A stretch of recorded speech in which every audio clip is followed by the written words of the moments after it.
Hello and welcome everyone. Meowington here, bringing you back another video update for our Reds of what I was up to during the off season. So as you can see, today we play against the San Francisco Giants because it's spring training time, but we're not going to do any of that in this video. It's all just recaps and my reasonings for the people I got and what I did in the off season. And there was a decent amount of changes. We lost some players, gained some players, and I'm hoping you guys will be happy with what I got. I really played around a lot with the money that I had because I had a very decent amount of change on the side after a lot of trades and moving stuff around. So we're moving over to the messages. Try not to cheat and read all the names because that'd be boring and you'd lose the surprise. So first of all, we're going to start off with Nelson Claudio, the starting pitcher, and he decided to sign with us. He's a 27-year-old player out of Cuba. He was an international free agent, I believe is what they're called. And he is very solid. As you can see, his stuff is extremely high for a starter. This is usually the kind of stuff you see from relievers, and his movement and control are pretty solid too. Nothing amazing that'll blow you away, but definitely not bad. Like I said, he's pretty young, 27 years old. His curve and his change are absolutely filthy. This guy's got great movement on his curveball and his changeup, just wow, beautiful. His fastball isn't half bad either. I mean, he throws some heat, 95 to 97 velocity, and his stamina is not quite the most amazing at 56, and hold runners isn't amazing, but not too bad. He can definitely work with this, and he is a good influence to have on the team and a guy that other players look up to. So a very good BNN page out of this guy, which is pretty cool. Makes him a good teammate. And you can see here the contract was 68.5 million over 5 years, starting off with 9 mil, eventually going up to 17 mil, and then he has a player opt out at 17 mil again in the season 2021. So we have him locked down guaranteed for 4 seasons, and then the 5th season is an option for him, which I'm hoping he does execute if he plays well. So next up is going to be Junichi Tazawa. Many of you might know him. He is a reliever. He's 30 years old, reaching 31, so he's getting up there in age, but he has excellent control, so we shouldn't worry about too many walks from him. And his movement, very solid, so he can really move his pitches around. We won't get too many hits or homers, hopefully, coming out of him. And his stuff isn't quite as amazing as you'd expect from a reliever, but it's up there still. It's pretty good. And then his curveball, slider, and fastball, 3 very solid pitches coming out of him. Still throws 93 to 95. Has put up good numbers for his previous teams, Boston, for the last, I don't know, 5 years. So yeah, he's consistent and hoping he keeps that consistency up with us. And his contract is a 18.9 mil over 5 years, fairly cheap. Same with him, we've got him under control until 2020, 4 years, and then he has a player option of 3.8 mil for the 2021 season. His contract is structured a little bit oddly where it goes up and then it slightly goes down a bit near the end as well, simply because I noticed I backloaded a lot of contracts and I was starting to struggle a bit with the money around that time where it was getting really high. So I was trying to see if I could eke out a little bit of extra, hundreds of thousands out of our contracts, make it a bit cheaper. Next up is a little bit weird one that you people might think, wait, why is he going after him? And that is Nori Aoki, the 35-year-old outfielder who was a previous Giant. So I thought a little bit with my heart on this one. I was using my head too, but it was definitely a little bit of a heart pick. I'm a very big fan of Aoki, and I figured I needed some outfield depth that could be solid and a contributor to the team in case something happens or just to give rest to my team. He's a very good corner outfielder, as you can see here. Range, error, and arm are all basically around the same ratings. Very good. He still has some speed to him, stealing. He can sack bunt.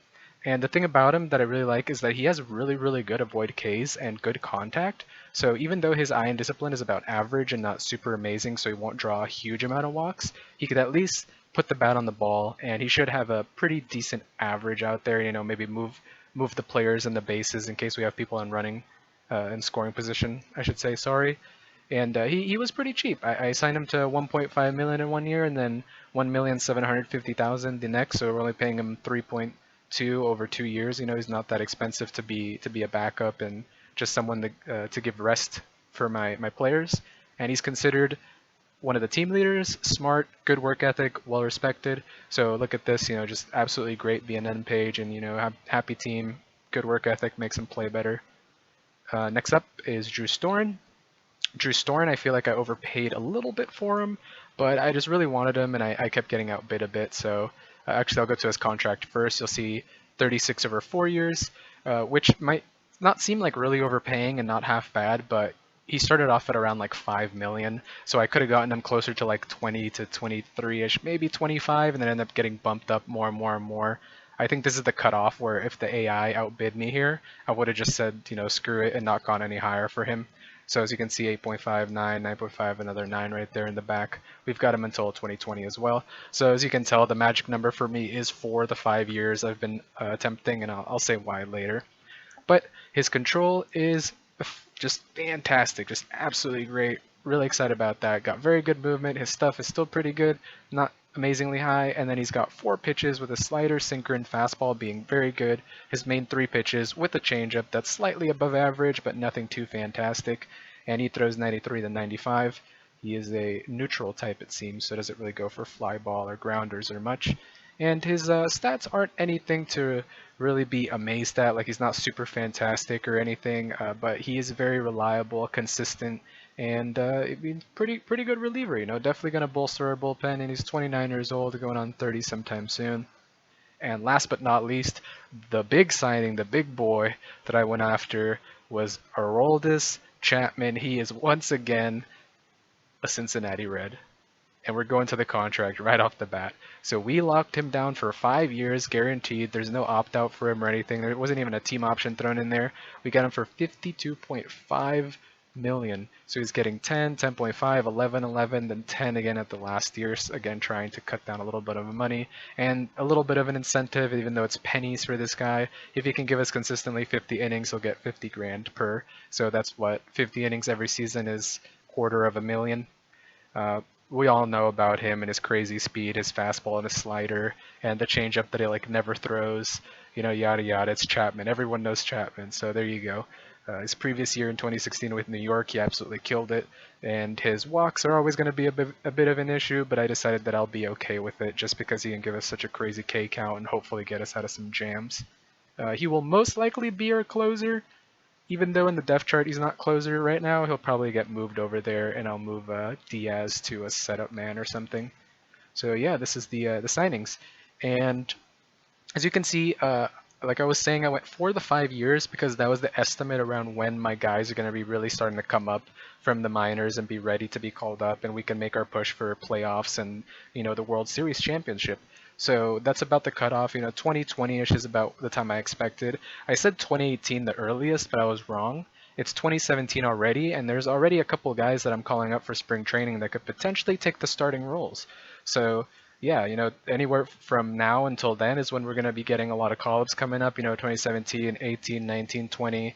The team might change quite a bit by that time. So I'm still going to be retaining a lot of these guys, and if they maintain their high level of skill still around that time, then we have a really good bullpen, lockdown bullpen, even a little bit of starting relief help here to help out our batters and everyone. And a lot of our pitchers are still very young too, so they'll hopefully be more improved by then and being able to pitch how they can pitch at their potential. And even though some of these guys are older, like you got Storen at 29, which isn't really that old, and Chizawa, who's already 30, going on 31, and I believe who was it? Chapman's pretty young, but yeah, even with this, is because relievers have a longer longevity, I should say, than most of their positions. These guys can last into their mid 30s and late 30s, right, and still be pretty dominant. So that was why I was okay getting Tazawa for such a long deal, right? This is 4 to potentially a 5-year deal. He's going to be close to 36 years old near the end of this. Because I know that relievers still last a decent amount of time. Chapman, pretty cool about him is that he's fairly young. He barely turned 29. Storen still isn't quite 30, so he's got a little bit to go. And Claudio is very, very young. He's 27, so he'll be 30-something by the time he's done with this contract. So yeah, moving on to... did I want to go over this first? Yeah, okay, so first I'll go over lineups. This is everyone I'll have. There's going to be a lot of fighting in the, spring training, sorry. As you can see, there's a lot of names here. There's definitely a lot of people are going to get cut or go back down to AAA. Same with pitching, tons of people here. And these are people that I called up and made it specifically.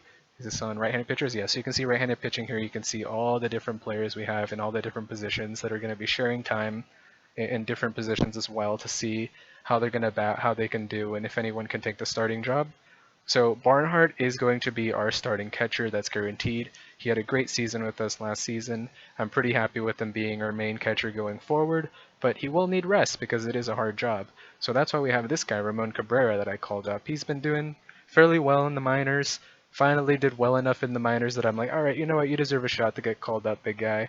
27 years old, killed it in AAA for the last 2 years now, and even when we called him up back in 2015 for those few at-bats, he still did extremely well for us, and I was very happy with it. So he's going to be the backup catcher, and he's going to be getting a couple reps in probably every 5-6 days or something to give Barnhart a little bit of rest, and hopefully he can keep up his level of play.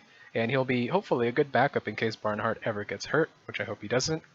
Joey Votto, of course, is going to be our starting first baseman. It's Votto. He's the face of the franchise. It's like, would you replace Barry Bonds? Not really.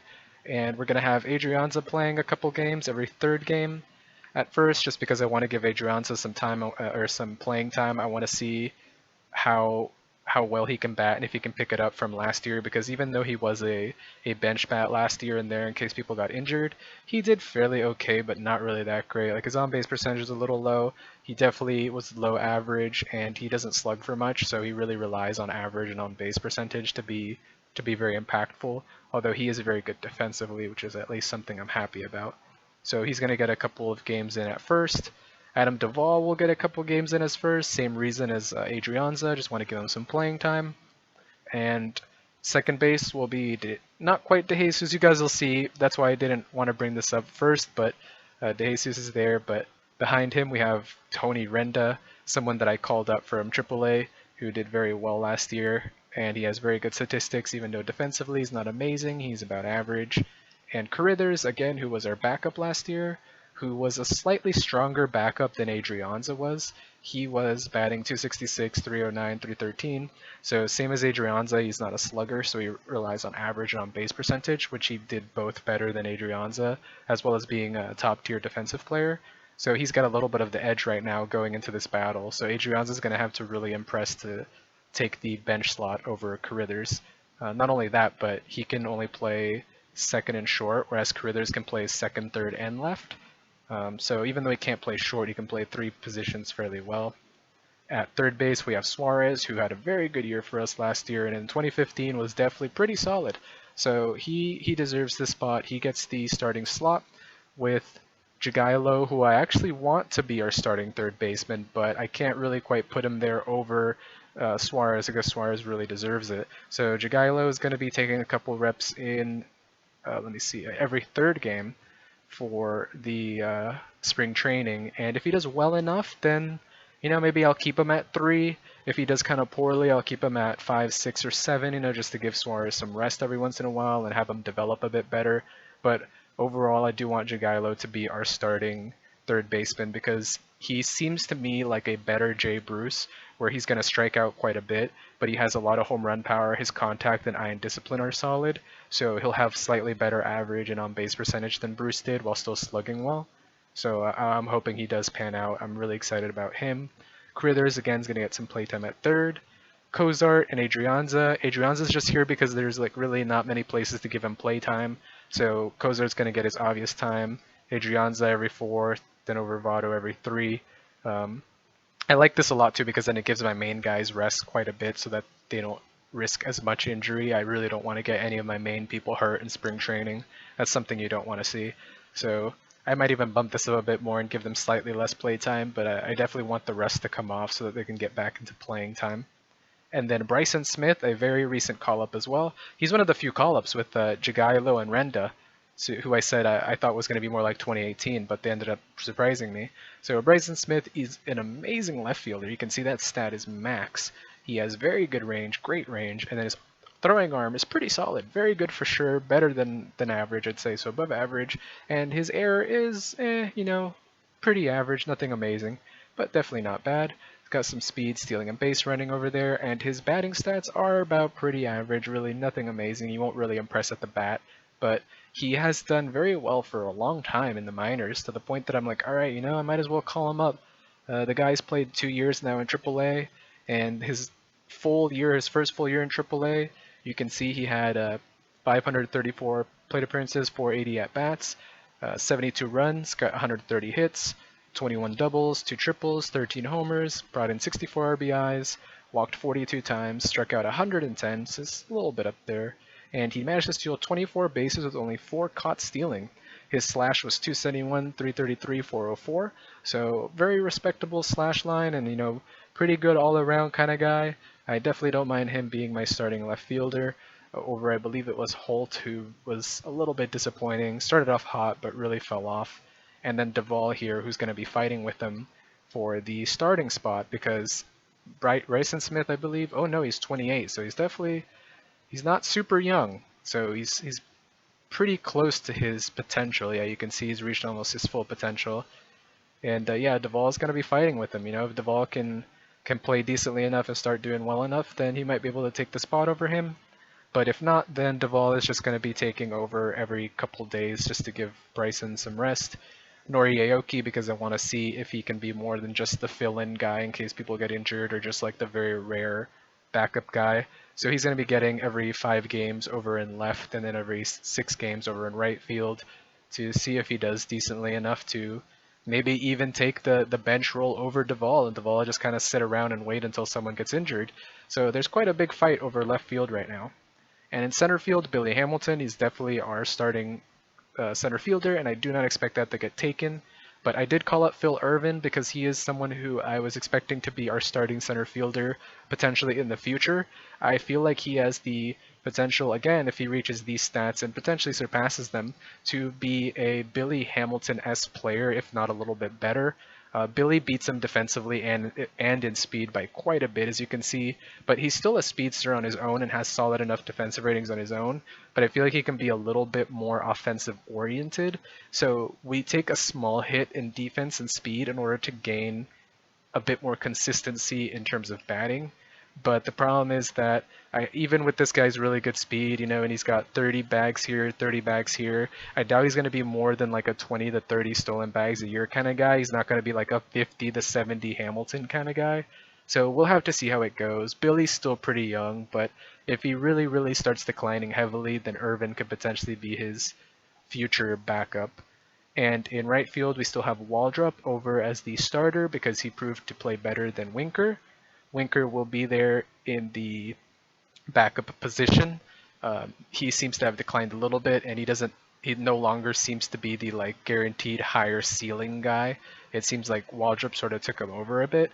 And like I said, Aoki too, sort of fighting for right field, who gets the backup spot. So there's a little bit of fighting going on to see who's going to be the future, who's going to be the starters. Definitely very interesting, lots of batters.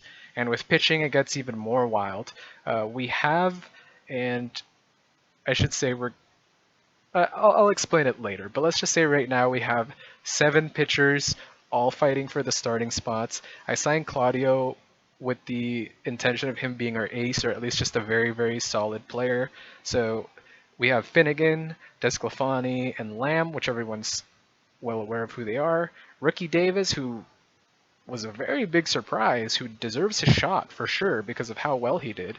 He was doing fairly well in AAA too, so he impressed. He did well in his 50-something innings. Good whip, good home run per 9. Didn't walk many. Good strikeout counts. Good ERA. He did overall. He did well enough to impress me and deserve a shot. And Cody Reed, after his injury, he seems to have somehow miraculously kept improving even through his injury. This is, I guess, for the new year, but if you saw his 2016, you guys would laugh. It was all plus, plus, plus, plus, plus, plus, plus, even through his injury somehow. So, whatever, who knows. Giving him a shot, because he was a highly touted prospect who lost a little bit of rating, it seems, but I'm still kind of excited to see what he can do. He could potentially pick up a spot in our rotation as well. And Iglesias, I actually moved him right now to relief because he disappointed greatly. Even though I'm a fan of him, he has so many home runs allowed, got a lot of losses, high ERA with a high FIP. Even though his K count and watt count were alright, and his whip wasn't awful, he's really dropped a lot. His movement has dropped, his control has dropped, his stuff has dropped. Bear in mind, this is his stuff while being a reliever, which gets an automatic boost. And his curveball and changeup aren't really that great, so he really relies on fastball and slider. His stamina has dropped as well. It's well under 50 now at 47. So I decided to switch him over to a reliever, and he was going to be the 7th guy fighting for it. But right now we actually have 6 people, which is why I was iffy about it. And then Curry Mella as well, who I decided to maybe give a shot.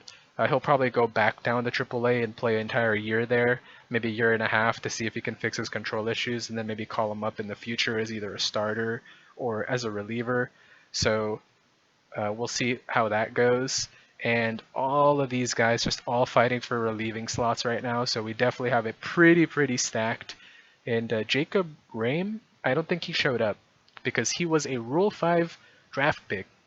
23 years old, going on 24. He's only pitched in Double-A, but he had a very commanding outing in Double-A. And I've gotten some people before from Rule 5 drafts that have only pitched Double-A and have come up into the majors to pitch well.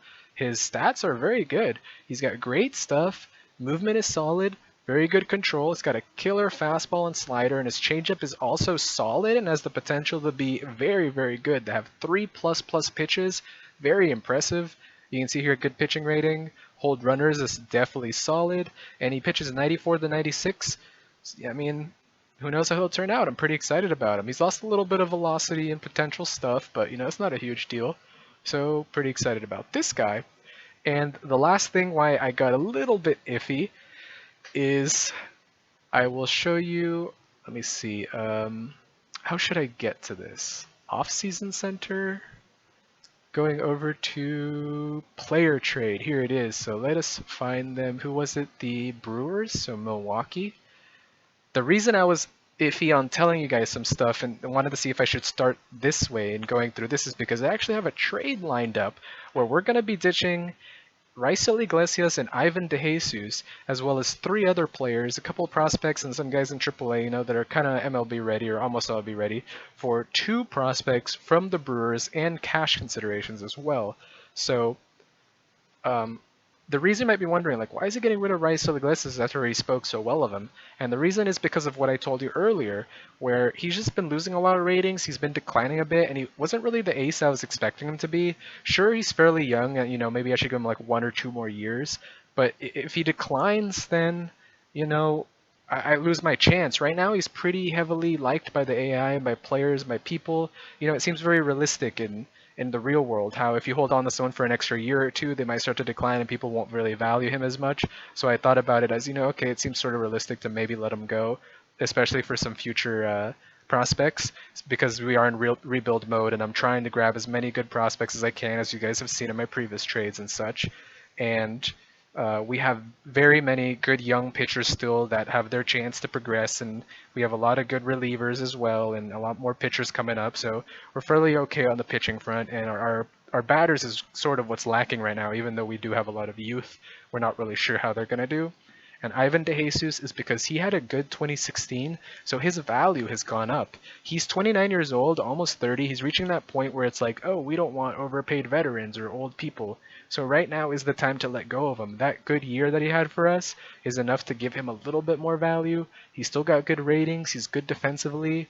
He'll give us quality. And the thing is, too, if you look back over here, we have Tony Renda as well, who we can put in, and I want him to be our starting second baseman. So he's the guy that I want to plug in there, so we have someone to back up to Jesus. And in case he does poorly, we still have Carithers as well that can fight for it. Worst case as well, we have Adrianza, who might have not really done so well. So we've got 3 people that could potentially take the Jesus' spot. So it's not like we're going to be lacking too much for it. And then we have, again, this guy who isn't really amazing, but he could improve to be a pretty average guy. He's still 24, so he can improve in a few years. He is a 5-pitch pitcher who right now hasn't quite reached his potential, but he can be solid. Nothing amazing, but nothing awful. John Muscott, who has improved a little bit in playing in our AAA ball club. He doesn't have the best statistics and I guess what's the word that goes, peripherals, but his ratings definitely not too bad. He's got good stamina. Again, someone that's pretty average. He'll give you a little bit of innings and Then Peraza, who is a 22-year-old guy, he's one of the prospects that they seem to have wanted. He had a decent year last year in Double-A, and he's very interesting in that he avoids Ks and has good contact and still potential for even better contact. So he's one of the guys who's going to, put the ball into play for you. He won't really walk too much or give you homers, but he'll be consistent in terms of average guy. Probably bat like 270, 280, 290, something like that. His defense isn't bad, and he's got speed. So he's a good guy to pick up. And we're getting two very good players. Originally, funny enough, I wanted to get Scooter Gennett really badly because I was like, oh, you know what? Like this guy, he could be pretty good, a very good average guy, even though his on-base percentage won't be too high. He can knock in a couple homers, but I was happy with our second baseman and who we had. So I said, you know what? Let's just get some more prospects. And I got two very quality guys, two really high quality guys. So the Brewers have decided to give me two of their top center field prospects. So here we're actually going to start with Trent Clark, who is 20 years old. So he's the closest one to be in the bigs. As you can see, he's a very well-rounded guy who can have above average contact with above average home run power. He could be like a 15-ish home run guy. And his discipline and avoid Ks aren't half bad. So he'll have a pretty good on-base percentage, which with good contact. He's got speed, stealing, base running, good defensively, all around very solid player. So pretty excited to see if he can be the replacement for Hamilton after he gets old, because he's still got quite a few years to go. He can be up in as little as 2 years or as late as like 5 years, but he's definitely the closest to being up in the show. So excited to get him. And this other guy, I just said, you know what, let me throw him in. Let's see if I can get him. So Cantu, actually, he has a far bigger upside.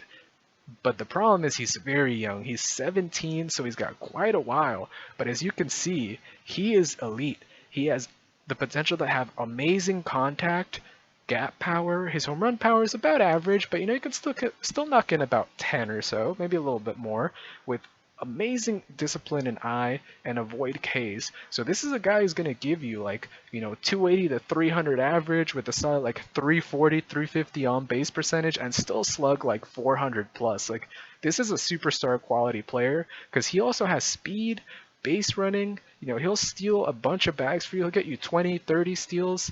I wouldn't be surprised if this guy ends up being like a 20 homer, 20 steal guys a year type of guy. Although probably not with his home run power, but whatever. He'll still give you good amounts, and his outfield range is great. His error isn't amazing, and his arm is pretty solid. He just needs to work on his outfielding ratings a little bit, but he can play everything in the outfield, so he's very versatile. And he's very young, so he still has a lot of ways to go and can definitely fizzle out. But his upside is super, super high, and they both have very good BNN pages too. So I thought about this and how realistic this would be. Two top outfielding prospects for a bunch of guys who aren't super amazing, and I decided that it does seem fairly realistic because they do need a third baseman because Ivan DeJesus can play third base and he's definitely very solid. Their third baseman quality is very low, so I wouldn't be surprised if I actually see Ivan DeJesus in their starting roster as their third baseman. They need a little bit of help in terms of pitching, so maybe they could do something with these guys with like Moscot, Romero, Iglesias, see if they can fit them in somewhere in their starting pitching or their relievers. So they do need a little bit of help there. And Peraza is just another prospect they can add to help out in the future to see how he turns out. And their outfield is actually pretty stacked, even though these guys are amazing and really good. Trent Clark isn't someone who's like, wow, super crazy top tier, but very solid. The one who's that wow guy is this Cantu, but they have pretty good outfielders. I mean, they got Ryan Braun. Ryan Braun's good outfielder. Ramon Flores in right field. He's got good ratings, even though he didn't really bat too well. He's still a fairly good player out there in the outfield. Let's see who else was out there. I remember seeing someone else, Reimer Liriano, who seems solid and can help out in right field in case Ramon Flores doesn't really, bat too well. And their center fielder is, I believe, this guy who's pretty young, Domingo Santana. He seems fairly average and okay as well. Brett Phillips, someone who seems pretty good as well. So they've got like 2, 3, 4. They got like 5 outfielders right now that are all fairly good quality guys. Like they're really not lacking in outfield at all. Even this guy over here, Clint Coulter, he's young. They definitely have enough outfielders that they can let go of these guys. And it's only 2 prospects who they don't know how they're going to turn out. For quite a few people that are pretty proven. Like Iglesias is proven, even though he fizzled a bit, he can still pick it up and be all right. De Jesus, it can be all right. These are a bit more question marks, but whatever. So it seems like a realistic trade to me. I'm doing it. I'm a bastard, and I asked for 500,000 because I'm greedy, and they said yes. So with that, we're going to complete this trade, and players are sad, of course, to see De Jesus leave, delete the message, yada yada. And here is the trade being confirmed. So with that, I will move. Where is? Oh, actually, they must be under. Are they here? Are they not designated for assignment? Do they just go straight to my lineup? Who did I trade for? Pitchers? No. Oh, wait, they went into my minors. Okay, I'm tripping. I thought I had Scooter Jeanette for a second because I remember wanting to trade for him. So yeah, I guess this moves Renda over to our starting second baseman, and then we move Carithers over, and he's going to play let's say every fourth game, and then he plays every sixth game here. Yeah, that gives a pretty good amount to Carithers, and maybe we can give Adrianza some love at second too. He can be the other guy at second. So we'll actually move him to every fourth game here, every fifth game, and then every sixth game there. So yeah, it seems good. This will be who's going to be fighting in spring training for our lineups, and this is who's going to be fighting for their spots in spring training for the pitching. I was debating maybe bringing their pitch count a little bit less, like 85 or 90, so I don't kill them. Less chance of injuries, and it also gives my relievers more play time. But I also wanted them to get enough pitching that I could really see their stuff. So maybe I'll bump this down to 90 instead. That's a good, decent pitch count. It's not an insanely high amount. Some of them will end earlier in the 80s, and it'll still give me a good feel for how they pitch, and it'll hopefully make my relievers get a little bit of more work too, so I can see them in action. So let's go to Nelson Claudio, 6-man rotation, strict order. So yeah, that's it. Hopefully you guys enjoyed and saw this stuff. I guess I can show you this really quickly. The summary by team, you can see who lost and gained by WAR. Biggest WAR loss is the Marlins at 13.3. Biggest gain is the Brewers at 8.7. I just actually nudged them up above the Angels after that trade, funny enough. So yeah, they got a big nudge in WAR. So I know you're not supposed to trade too much in your own divisions, but I'm looking at it as an investment in the future for me, and Milwaukee did awful the previous seasons, and I'm ready to take my division by storm in a few years, all right? This is the master plan. So bear with me on this one. The next video is going to be the spring training, showing you how everyone did, anyone who got injured, hopefully nobody, and who won their spots and who's going to be on the final roster before then beginning the season. So I hope you enjoyed. I will see you next time, and goodbye.